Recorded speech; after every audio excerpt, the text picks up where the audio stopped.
Conflict and Courage by Ellen G. White. The Real King, May 27. Cursed be the man that eateth any food until evening, that I may be avenged on mine enemies. 1 Samuel 14:24.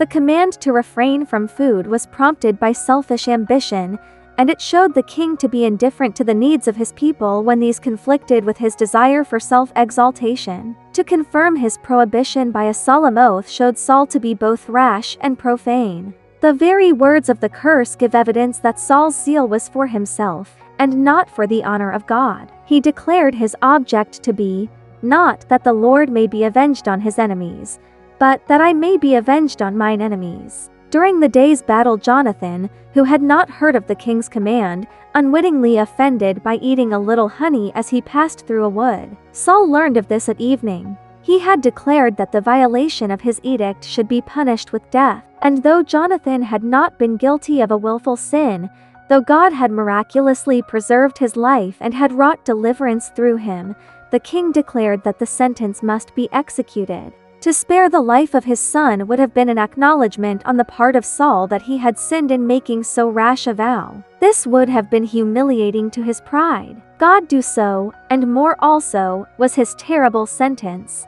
Thou shalt surely die, Jonathan. At Gilgal, but a short time before, Saul had presumed to officiate as priest, contrary to the command of God. When reproved by Samuel, he had stubbornly justified himself. Now, when his own command was disobeyed, though the command was unreasonable and had been violated through ignorance, the king and father sentenced his son to death. The people refused to allow the sentence to be executed. Braving the anger of the king, they declared, "Shall Jonathan die, who hath wrought this great salvation in Israel? God forbid, as the Lord liveth, there shall not one hair of his head fall to the ground. For he hath wrought with God this day."